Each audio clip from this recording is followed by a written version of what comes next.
Mangwanani akanaka muri yeZimbabwe. Tinokuchingamidzai zvekare kune chimwe chirongwa pano pa Zim Facebook Secrets and Confessions. Kuri seiko sekwamungava muri kuma TV mana enyika. Tadzoka zvekare nemamwe messages. Ndinoda kutenda kune vose avo vari kuuya messages avo, vamwe vari kuti vakaitirwa utsinye pavainge vachiaplya mapemiti uye zvekare nevamwe vainge vachiranawo mabusinesses avo. Vamwe vanoti vakaitirwa utsinye nevehukama, vamwe vakati neshamwari. Please do not delete your messages. Kana uine nyaya yako, you can reach out to us at Brother Nashi ku Facebook. Musazodeleta nekuti messages acho anenge akawanda, vamwe vanenge vachida kuromba, vamwe vanenge vachitsvakawo vanhu vanokwanisa kuvanamatira. So do not delete your messages. Message yedu yekutanga yakamira sekudai so: hanzi mukomana chimakadii zvenyu, ndinokumbirawo kuti munge muchindiposterawo nyaya yangu makavikawo chitupa changu. Dai ndainge ndakaziva ndingadai ndisina kumbogara ndakazomutsvaka paakazouya kunoku ku UK. Ndakazotozviziva mushure mekunge andiwisira pasi. Mukoma nefriend yangu takaenda tose at the same high school, tikazoenda tose ku university imwe chete. Kuzouya kwaakazoita kunoku, it was because of information yandainge ndakamupa. Nguva dzake zhinji achiri kuZim ndaiti kana ndikamufonera chaaindibvunza ndechekuti saka ndikaitawo sei kuti ndige ndichikwanisa kuuya ku UK ikoko. Handina kunge ndakaziva kutoti ainge achitotungamirirwa the spirit of jealousy. Ndaingotiwo munhu ari very ambitious. Saka pose pandaiti kana ndikaita an achievement in life, iye ainge achidawo kuti ange achizoitawo that same achievement kana kutodarika izvo zvandinenge ndakaita. Kuzosvika mukoma ndichizotanga kambani yangu ye caregiving company. Saka pane kakuzonetsana kakazoitika pakati pangu naye because I had poured in my finances and so many sleepless nights. Nemukadzi takazotanga kunetsana mumba nekuda kwenyaya iyoyo. Ava kubvunza kuti asiko sei muchiti kana mukawana mari munotanga magoverana mari nemunhu uyo wamunoti ipartner yenyu but asina kana senti raakambobvisawo mubusiness. Vakadzi munongovaziva ende chainge chiri chokwadi. Mari yake yaainge akashandisa yainge ingori 40 pounds nerimwe gore apo patainge tichiri kufambira nyaya dzacho pandainge ndichangobva mukutanga business iro riri recaregiving. Saka zvakazonomurwadza umwe wangu pandakazomubudirawo pachena kuti kana zvichiita chitangawo yako kambani, because ndinoona sekunge iwewe uri kungomirira chete kuti nditange ndaita profit. Pandinoita maloss unenge usingabatiki, asi kana kuri kunzi ndikaita profit mubusiness unenge uchitarisira kuti ndige ndichikupa something. Apa dzimwe nguva dzimwe mari ndaitoita dzekutokwereta kubva kune mudzimai wangu kuitira kuti ndinge ndichikwanisa kuramba ndichirana business. Saka ndo patakatanga kunetsana mumba nemudzimai. I discovered a lot about us as Zimbabwean. Tinotoita sekunge tinotevererwa nemweya wengozi wekuti hatidi kuona umwe munhu anenge abudirira, nekuti kubudirira kweumwe tinotofungidzira kutoti munhu iyeye achazondivhairira. Saka tinowanzo kufara kana kuri kunzi munhu uyo watinenge takavenga even in secret akazonzi business rake rinenge radonha. Take for an example, makorewo iwavo mukomanachi pandainge ndichitorana caregiving company yangu zvakanaka nemudzimai takatombogara pasi mushure mekunge kwamboitika nyaya dziya dzekuti vanhu vainge vachitoda kutoisa petition yekuti company yaOlinda kana muchimuziva inge ichizovharwa. That is how toxic we are as a nation. Saka nemudzimai ndakatoti tichitotaura ndikati isu vamwe tiri nani because hakuna vanhu vanotiziva and we are not in the public space. Tinongoita zvinhu zvedu in secret. Handina kunge ndakaziva kuti even the person that you think is your brother anokwanisa kana kutongokudonhedza muvhu ende kuzopamuka ipapo mukoma zvinenge zvava kutonetsa. My company is one of the companies that were blacklisted. Handichatokwanise kuti ndinge ndichirana a caregiving company zvekare. Pandakatanga company iyi, it was a vision.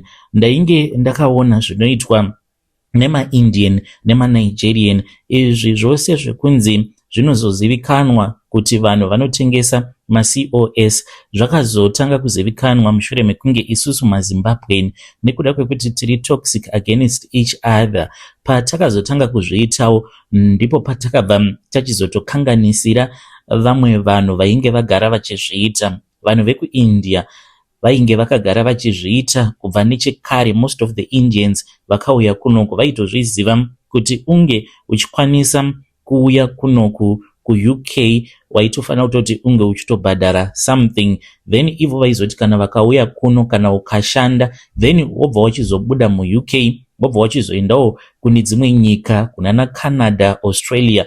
Ndo zvavainge vachiita kwemakore nemakore. Zvakazongoipa mushure mekunge isusu semaZimbabwean tainge tiri kuno kuti tazovhura makambani edu, tazotangawo kuita zvainge zvagara zvichiita vamwe zvekutengesa ma-COS because of the demand, and as a business unenge uchidawo kuti unge uchikavhawo ma-cost nema-losses mamwe aunenge wakamboita in the past. Uye zvekare ma-Nigerian vainge vagara vachizviita izvi. Ma-Nigerian vamwe vakatotanga ma-colleges nema-Indian kunyanya vanotanga ma-college, vatanga ma-colleges avo then vanopa ma-sponsorship kune mamwe ma-Indians vanenge vari kuIndia, so that vana vaya vange vachiuya kuzodzidza kunoku kuEurope, then kana vadzidza vanokwanisa kuzobuda muUK voendawo kunana Ireland, zvimwe kuda voenda kana kunana Germany. But isusu manje semaZimbabwean ameno kuti tinotevererwa nemweya wengozi here kana kuti titongoriwo vana vaSatani, handizivi mukoma. Zvimwe kuda ndinokwanisa kutobetserwawo nemhuri yeZimbabwe because zvandakaitwa nemunhu wandaifungidzira kuti was the closest to me. Kana ndikafunga nezvazvo ndine ronda ritori pamoyo pangu, and I do not know if ronda iroro rikazopora, but kunyangwe ndakazovharisirwa kambani yangu, let me try to educate other people even though zvichirwadza. Mission yangu mukoma yaiva yekuti ndinge ndichibatsira dzimwe hama dzangu kumushauko, firstly my cousins uye zvekare nevanasisi vangu vamwe vandaitoziva kutoti kwavainge vari kumaruzevha vaisazombofa vakawana mukana wekuti vana vavo vange vachiuya kunoku. Saka ndakatanga nehama ndichiti avo vandaiziva kuti vaikwanisa kuzoita basa irori recaregiving ndikatanga kuvaunzawo kunoku. Vazhinji vakauya kuno, then vamwe ndo vandakazobetserawo kuti vange vachizobuda muUK, vamwe vachizoendawo kunana Australia. Ndichiti apa tiri kuzama kuti tinge tichizova mhuri yekuti tinobatsirana, umwe kana ari uko umwe ari koko. Hazvizonyanyi kurwadza kana paine urongwa hunenge huchifanira kuti hunge huchizoitwa mumhuri, because all along ndini ndega ndainge ndiri breadwinner. Saka ndaitadza kuti ndinge ndichiita zvandainge ndichida kuita because munhu wose anenge akatarisira kwandiri. Saka after ndabva mukubetsera hama dzangu ndo pandakazoti ndige ndichiitawo kuita zvekutengesa ma-COS ndichirikavhawo ma-losses angu. Ndo pakabva pachizopindawo friend yangu ava kuti izvi zvava nemari, saka ndikudawo kuti unge uchipota uchindikamurirawo yangu mari 50-50.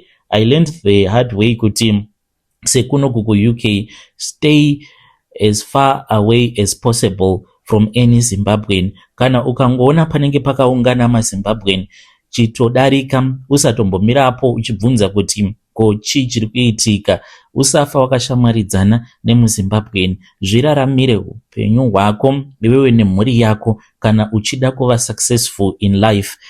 The moment yaunotanga kuita bring in a Zimbabwean muupenyu hwako, uchaona kuti life yako yanga yakatwasanuka haizombofi yakafamba zvakanaka. Uye zvekare, an expensive lesson that I learned was that usafa wakashare vision nemunhu wekuti ainge asipo apo pawakaunganidza mari yekuti unge uchitanga business, because iye anenge asingazivi kurwadza kwazvo kunoita kuunganidza mari month by month, uchiisa mari pasaidi uchiti ndiri kuda kuti ndige ndichizotanga business rakati, unless kana kuri kunzi munhu iyeye waunenge wava kuda kuinvolva mubusiness ainge aripo apo pawakaunganidza mari muri mose muchitambudzika. Izvi ndo zvakaitika kwandiri mukoma. Munhu akandiripotera yainge isiri mhando yangu uye zvekare ainge asiri competition yangu, asi mukoma aiva shamwari, munhu wandaifungidzira kuti was a brother.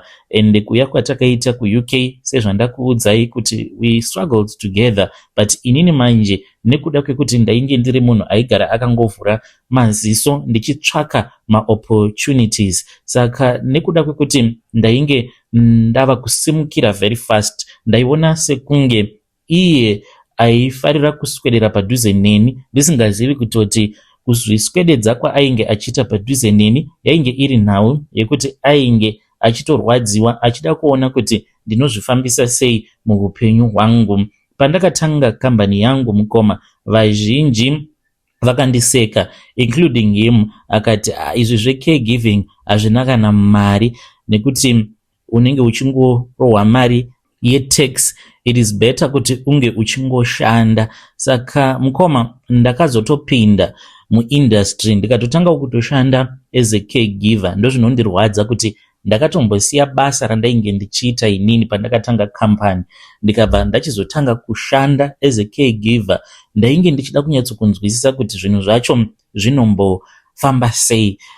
Ndainge ndisina mari mukoma Nashi, ndaiti paya kana ndisiri kuita caregiving ndaitodriva mauber especially at night. Nemudzimai wangu takatomboita nguva yekuti we did not go out for dinner dates, we did not celebrate even birthdays, we will just eat at home. And ndaitongoedza kuti zvinhu zvinge zvichitongofamba sezvo ndainge ndakasiya basa kwandainge ndava nemakore ndichishanda. Mari yakashanda yainge iri mari yangu nemudzimai wangu, registration, accountants, CQC application, legal fees, insurance, training, recruitment, every single pound yakabva muhomwe mangu uye zvekare nemuhomwe yemudzimai wangu. As for my best friend, uyo aizviudza kuti he is my partner, one day mukoma ndikangoti zuva rimwe chete apo paakakwanisa kundiisirawo 40 pounds worth of fuel in my car. Ipapo I was broke and I was driving between clients. Akandipa 40 pounds.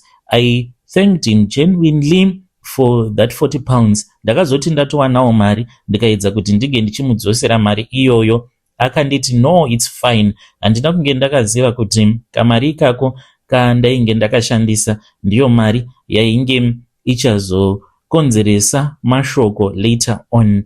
When the company started moving, pandakatanga kuwana maclients angu ekutanga, ndo pandakatanga kuona kuti as for my friend, matauriro ainge ava kuita zvainge zvatosiyana, because when the company was struggling ndainge ndiri ndega, but akaona kuti ndava kutanga kuona maclients angu ekutanga, ndopa akatangawo kumhanya and it was now about we are doing well, we should think big, we should expand our company. Then one evening mukungonotauriranawo semachinda, ndopa ndakabva ndachizoti it was a big mistake, we should be partners, hazvina hazvo basa. Saka I explained everything.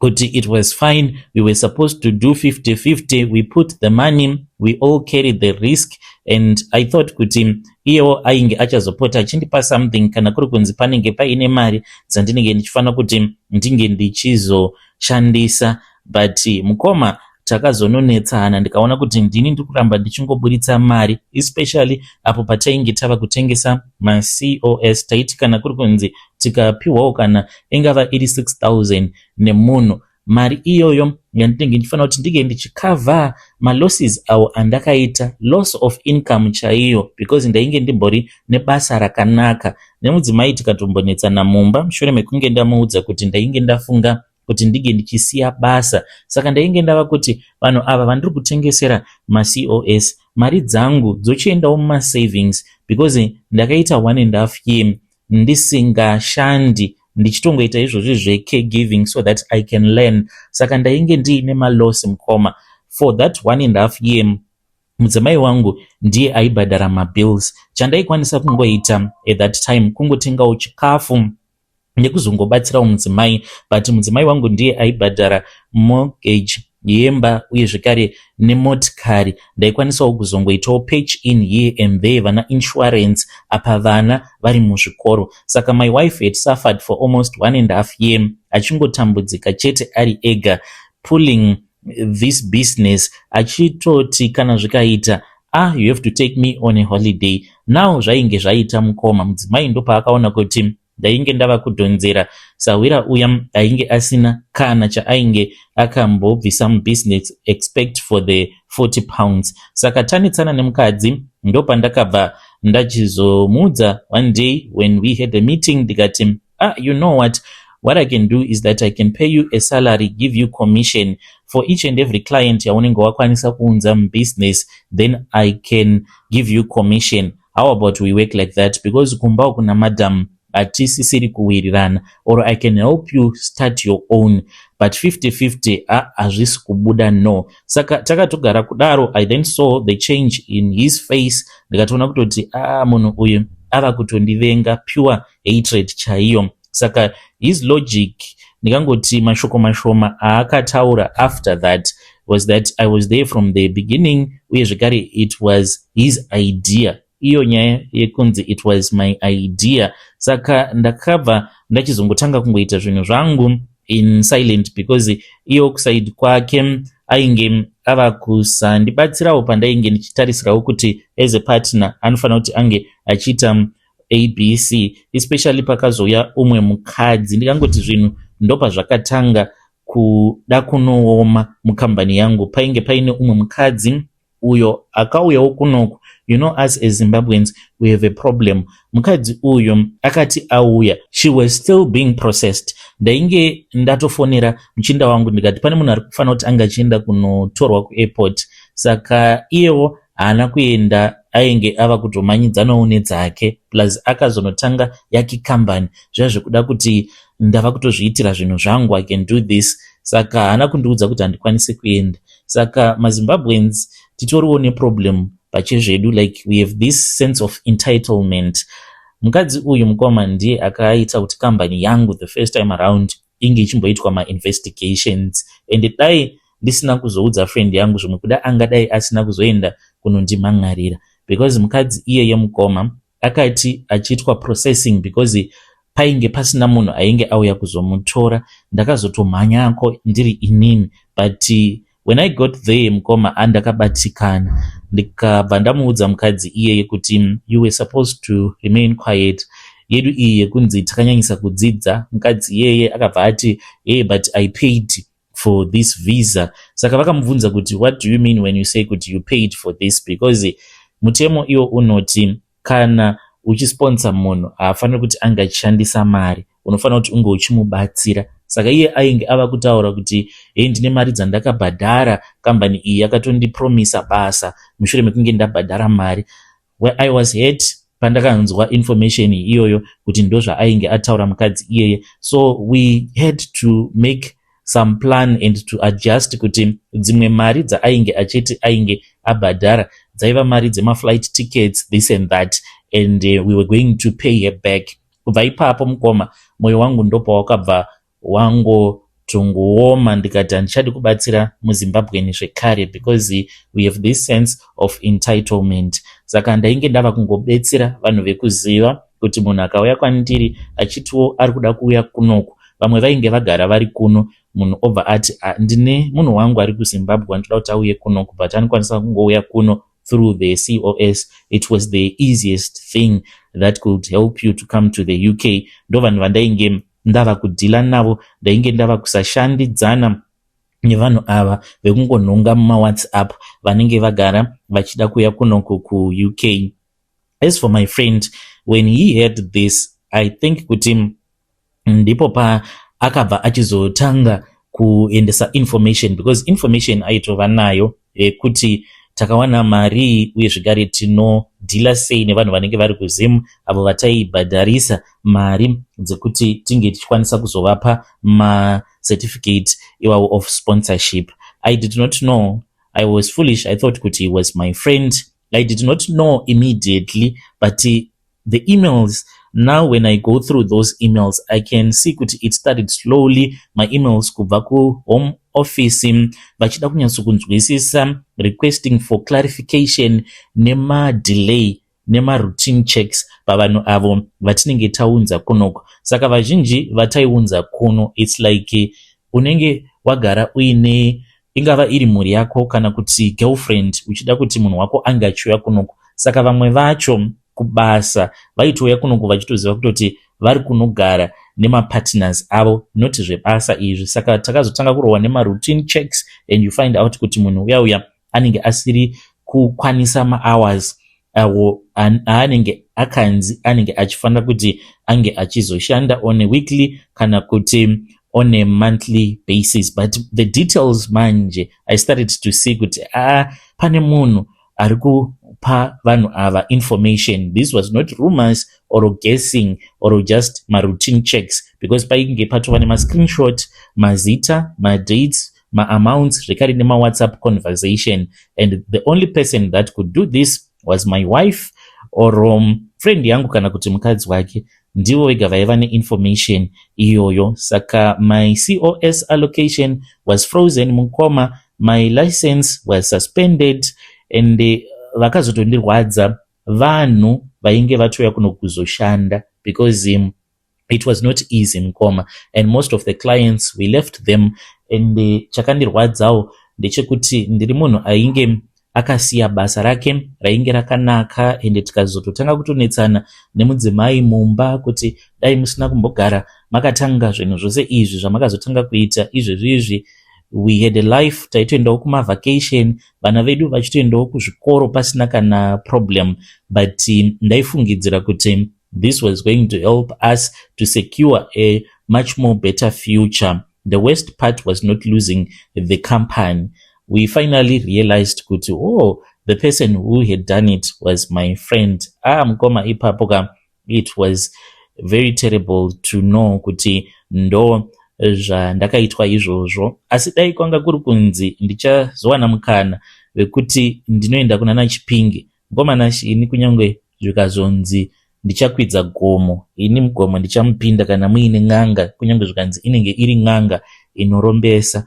And I'm very sorry to say that as someone who goes to church, but pane rimwe level rekuti unosvitswa, rekuti unotoona kutoti but munhu uyu akatondiurayira upenyu, kutouraya munhu zvandakaitwa izvozvo. Dai kwanga kuri kunzi our company was blacklisted sezvakazongoitwawo mamwe makampani, but yekuti munhu anenge atori close to you obva atonomhangara, obva atoti kambani ivavava vari kuita zvekutengesa ma-COS. And chinorwadza mukoma ndechekuti ivowo kampani yavo, like munhu kana achida kukuitira utsinye yake kampani anozoita zvinhu zvinenge zviri legit to make sure kuti you will succeed where you have failed.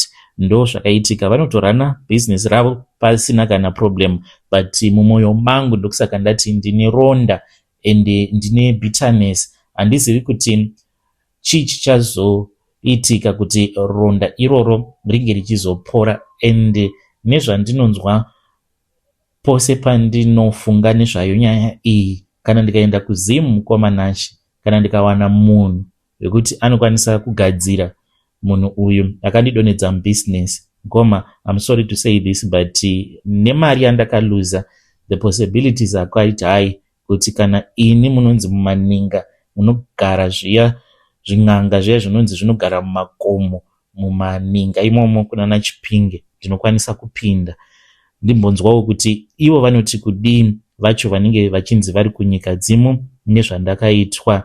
It was pure sabotage yandakarohwa mukoma, but it is a lesson that I learned the hard way kuti semaZimbabweans we are evil by nature.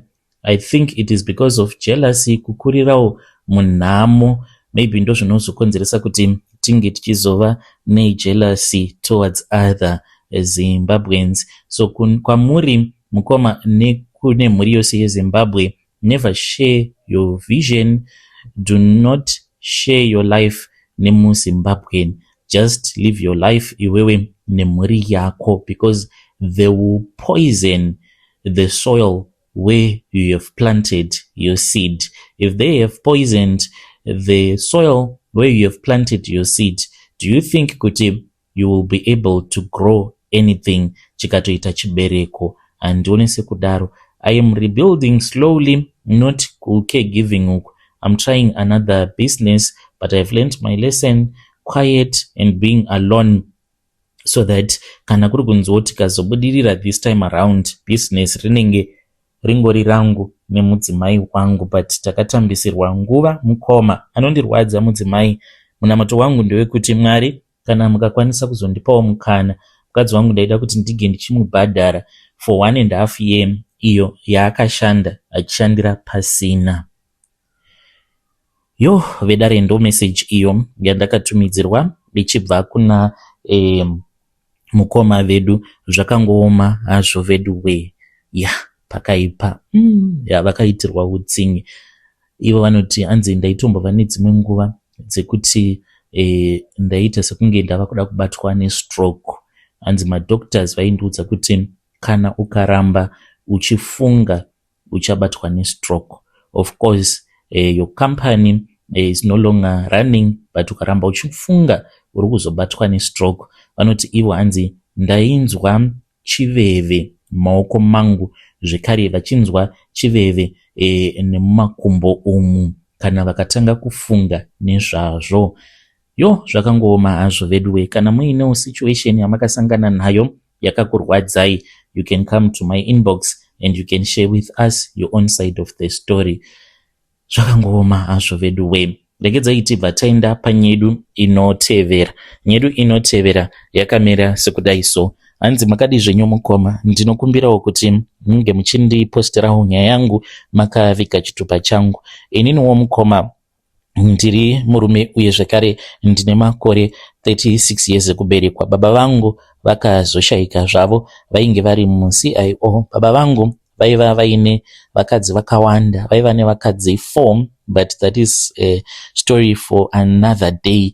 Dai kwanga kuri kunzi vana amai vedu vainge vasina kumira vari chinhu chimwe chete, dai kutaura kunoku mumhuri tingadai tiri vanhu vekuti hatina kubatana, but vana amai vedu I think vakakasika vaona kuti baba vainge vatori nedambudziko hombe, because vainge vasingadi kuti vana amai vange vachiwirirana. Saka baba vangu vaisada kuti mhuri inge ichibatana, nekuti baba vainge vakapara ngozi nekuda kwebasa ravo iro ravaiita rehuCIO. Saka semhuri mukoma tiri kutoedza kutoti tinge tichifamba, but mukadzi wacho uyo akazofa mushure mekunge aitwa torturing nababa nevamwe varume vaviri vaanongoti vaiva nevarume vaviri. Umwe wacho ainge achinzi Frank, zita rake chairo, then umwe wacho ainzi Michael, mazita avo. Saka mukadzi iye anoti paiva naFrank uye zvekare paiva naMichael rababa vangu. Ndinotya kuritaura. Saka vana baba vakati vatumwa nevamwewo minister vaiva vaine girlfriend. Saka girlfriend iroro mukoma raminister zvarakaita ainge akaita iyo yavanoti paternity fraud. Saka makore acho iwavo pazvakaitika kwainge kusati kwava nema-DNA, ainge agara ariko, but muZimbabwe zvaingoitwa nevanhu vainge vaine mari, because it was very expensive. Iye kana achitaura anoti ma-DNA awa akabva achizonoitwa kuAmerica mushure mekunge aendeswa kuvacation naminister ivavo, zvekare nemwana uyo wavaiti vachifungidzira kuti ainge ari mwana wavo. Saka iye anoti haana kunge akazviziva kuti pava kutoitwa ma-DNA, otherwise angadai akaramba. Vakamuti sezvo tagara tiri kunoku, let us just do ma-medical checkups. Izvo vainge vakatotaura nevamwe doctor kuti panenge pachitorwa masamples anenge atori masamples awo ainge achazoshandiswa for ma-DNA. Saka iye haana kuzviziva, ndokubva vachizodzoka kuZim, life ikangoenderera mberi. as if everything was normal. Vakazoti vazoreceiva results ndopa vakabva vachizoona kuti ainge akaita paternity fraud. Saka vana baba vainge vakatumwa kuti vange vachizomubvunza kuti mwana ainge ari ani, asi iye akati ainge asingakwanisi kutaura. Apa chipoko chake, mweya wake unenge uchitaura pose paunobuda, because unoita zvekuchinja. Unombonobudira kuhanzvadzi yangu, dzimwe nguva anotaura through some of my cousin sisters. Saka kana achitaura anongotaura zvinhu zvimwe chete izvozvo, but mukadzi uyu iye muZambian, but kwaanobva manje ari kutadza kutaura because anoti ndakagadzirwa nemadzibaba enyu, handisi kukwanisa kuti ndinge ndichiona kwandinobva. It's like akabatwa nechadzimira. Handizivi hangu kuti mishonga yacho inoshanda sei. Saka ndo zviri kukonzeresa kuti tisangane nemaproblems, because iye paanobuda anobuda neviolence, anenge achirova vanhu, uye zvikare hanzvadzi dzedu mukoma hadzikwanisi kugara mumamarriages uye zvikare nemarelationships avo nekuda kwemweya wengozi iyo yakasiya yaparwa nemadzibaba edu. Saka iye achitaura anoti pakaitika paternity fraud iyi mushure mekunge iye adanana nemurume wavatete, zvichireva kuti ambuya washa vakarara nemukwasha pakabva pachizozvarwa mwana. Anoti iye izvi zvakaitika nekuda kwekuti as a small house waminister vainge vasingakwanisi kumuona paanenge achida. Aiti iye vaikwanisa kuita kana 2 months vasingazivi kuuya kuzomushanyira. Saka akazongotanga kungotaurawo nemukwasha, vakabva vachizotanga kudanana in secret. Saka akati ainge asingakwanisi kupa vana baba vedu information iyoyo yekuti ainge akahura nemukwasha pakatozvarwa mwana, nekuti aitya kuti kana kuri kunzi akazotaura chokwadi then zvaizoitika ndezvekuti iye mukwasha aizourawa. Saka akatoudza vana baba kuti ndiurayei, but maDNA awa ndeekunyepa, maresults haasi echokwadi. Saka akangofa achingotaura kuti mwana ndewake, anozviziva kuti mwana ndewake. Saka vainge vakapiwa go ahead yekuti vange vachimuita torturing kuzosvika achizonofa kana kuri kunzi ainge achazofa. Saka achitaura anoti vana baba vakauya vakazomutora, vamutora iye akatombonyumwa kuti vanhu ava vauya kuzonditora nemotikari isina manhamba plates nhasi kwakanaka, because aizviziva kuti kazhinji kana kwauya kuzotorwa nemotikari inenge isina manhamba plates, kwaunenge wava kuenda hauchatodzoki. Uye zvekare hanzi baba vangu havana kana kumboburuka motikari sezvavainge vagara vachiita.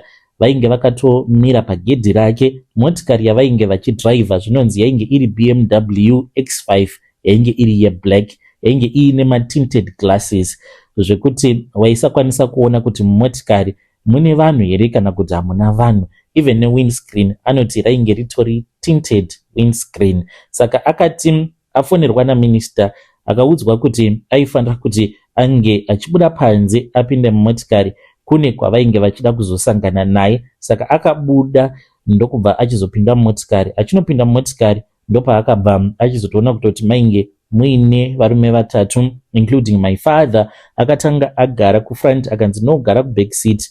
Paakaburukawo achienda kuback seat ndopaakabva achizotongodzvinywa huro ndokubva vachizomuvhara maziso ake. Anoti iye nechimwe chainge chakaita chisaga cheblack vava kutomusunga maoko, anoti nemakebhel tire zvekare nemakumbo. Motikari anoti yakadhiraivhiwa kwenguva yakareba. Iye anoti zvimukuda kweabout 1 hour motikari vachingodhiraivha, but ainge asingazivi kuti vainge vachienda naye kupi. Kusvika pari nhasi iye anoti handizivi kwavakandiurayira, but anoti pavakadhiraivha kubuda muHarare vakaenda kwairatidza kuti kwainge kuri kumapazi, because aitonzwa mombe dzichitokuma, but mombe idzi dzairatidza kuti dzainge dzakawanda, zvichiratidza kuti vakaenda naye mupurazi raichengetwa mombe dzainge dzakawanda.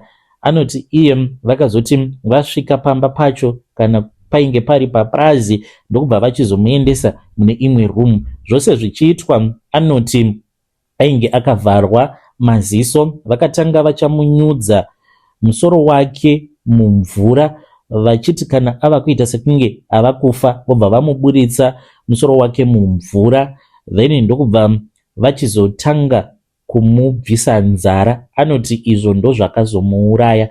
Iye achitaura anoti ndakafa 3 times ndichimuka apo pavainge vachimubvisa nzara. Anoti chakamuuraya apo pavaimubvisa nzara ipain yakamuuraya, apa ainge aneta. Ende pane umwe uyo waanoti akarara naye by force. Takamubvunza kuti akakurepa wacho ndibaba vedu here kana kuti ndevamwe avo varume avo vainge vaina baba vedu, but haana kuda kutaura. Kunyange paanobuda haadi kutaura kuti akamurepa ndiani, anenge achingochema chete, especially panyaya yekuti vakamubvisa nzara. Iye anoti vakatora pinjisi, vatora pinjisi ipapo by then anoti chisaga icho chavainge vakamuvhara nacho kumeso chainge chasefeka nekuda kwekurohwa, saka ainge ava kukwanisa kuona, but ainge ava kuona